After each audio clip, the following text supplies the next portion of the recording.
निष्ठा आणि संधी या दोन टोकांच्या गोष्टी असतात. पण जेव्हा निष्ठेला संधी मिळत नाही आणि तत्वांना पक्षादेश मानवत नाही, तेव्हा जन्म घेतो एक नवा संघर्ष.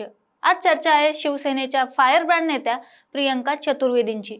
ज्या प्रियंका चतुर्वेदींनी काँग्रेस सोडून वाजत गाजत मातोश्रीची पायरी चढली, त्याच प्रियंका आता मशाल विझून कमळ हाती घेणार का? आणि ही केवळ वावडी नाहीये, तर संसदेतल्या एका ठिणगीने मातोश्रीच्या तटबंदीला गेलेला तडाच आहे. नेमकं काय घडलंय सगळं काही जाणून घेऊया व्हिडिओच्या माध्यमातून. नमस्कार, मी पूजा आणि तुम्ही बघताय सत्य पे सत्ता, म्हणजे थोडक्यात पण महत्वाचं. मंडळी, तारीख होती 17 एप्रिल 2026. संसदेत 131वे घटना दुरुस्ती विधेयक म्हणजेच महिला आरक्षण विधेयक मंजुरीसाठी मांडलं होतं. केंद्राला हे विधेयक पास करण्यासाठी 2/3 बहुमताची गरज होती, पण आकडा हुकला. विधेयकाच्या बाजूने पडली 298 मतं आणि विरोधात पडली 230. या ठाकरे गटानेही विरोधात मतदान केलं. आता खरं तर हे समजून घेणं देखील गरजेचं आहे की हे विधेयक केवळ महिला आरक्षणासाठी नव्हतंच, तर ते मतदारसंघाच्या पुनर्रचनेशी जोडलेलं होतं. याद्वारे लोकसभेच्या जागा 543 वरून 850 पर्यंत वाढवण्याचा प्रस्ताव होता, जेणेकरून महिलांना 33% आरक्षण देताना सध्याच्या जागांचे गणित बिघडू नये. पण संसदेत मतांचा आकडा गाठता न आल्याने विधेयक नामंजूर झालं.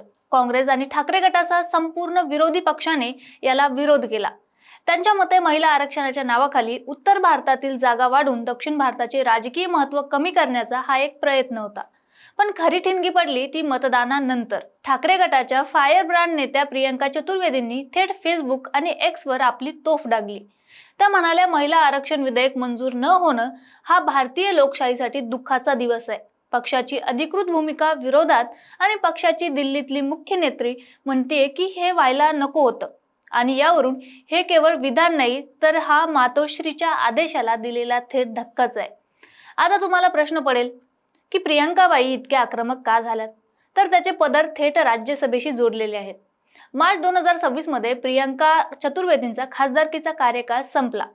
ज्यांनी दिल्लीत शिवसेनेची बाजू लावून धरली त्यांनाच पुन्हा संधी मिळाली नाही. महाविकास आघाडीच्या गणितात ही जागा शरद पवार साहेबांकडे गेली. आणि असं बोललं जातंय की आदित्य ठाकरे प्रियंका चतुर्वेदी या नावासाठी आग्रही होते, पण संजय राऊत आणि अंतर्गत राजकारणापुढे त्यांचा शब्द टिकलाच नाही. आणि म्हणून मग त्यांनी काल स्पष्ट सुनावलं की मी स्वतःला इतरांच्या सोयीनुसार बदलणार नाही. जर तुम्हाला मी जशी आहे तशी पचनी पडत नसेल तर तो तुमचा प्रश्न आहे.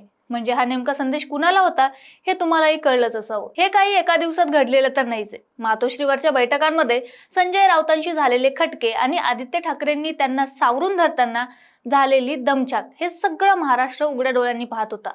पण आता प्रियंकाजींनी पक्ष विरोधी भूमिका घेऊन ते स्पष्ट देखील केलंय. हो, की पक्षाने विरोध केला असेल, पण मी महिला आरक्षणाच्या बाजूने आहे. ज्या महिलांना संसदेत जायचं होतं त्यांच्यासाठी हा काळा दिवस आहे, अशा पब्लिक पोस्ट तर हेच सूचित करतात की चतुर प्रियंका आता मशाल फेकायच्या विचारात आहेत. तर मंडळी, खेळ आता शेवटच्या टप्प्यात आलाय.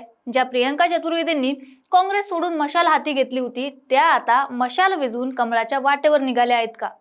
131व्या घटना दुरुस्तीने देश बदलला की नाही माहित नाही, पण प्रियंकाजींच्या राजकीय प्रवासाची दिशा नक्कीच बदललेली दिसते. प्रियंका चतुर्वेदी आता नेमका कोणता डाव टाकतात याकडे संपूर्ण महाराष्ट्राचं लक्ष लागलंय. ज्या प्रियंका चतुर्वेदींनी महिलांच्या प्रश्नावरून पक्षादेश धुडकावलाय, आता त्या भाजपाच्या रेड कार्पेटवर चालणार का, की ही केवळ प्रेशर पॉलिटिक्सची चाल होती? तुम्हाला काय वाटतंय, प्रियंका चतुर्वेदींचं हे बंड योग्य आहे का? कमेंट्स मध्ये नक्कीच सांगा आणि अशाच माहितीपूर्ण व्हिडिओसाठी पाहत राहा सत्य पे सत्ता, म्हणजे थोडक्यात पण महत्त्वाचं. अहो, मला सारखा दम लागतोय हो. आज माझा अजिबातच मूड नाहीये. मला ना कसं तरी होतंय. माझ्या हातापायाला मुंग्या येतायत. माझं खूप डोकं दुखतंय आज. अहो, माझ्या थायरॉइडच्या गोळ्या संपल्या आहेत. लवकर आणून द्या ना. या सगळ्या कुरकुरी आपण देखील रोज ऐकता का? हो ना. अहो, या त्रासावर सोपा उपचार आहे. डॉक्टर चाटेज होमिओपॅथी क्लिनिक.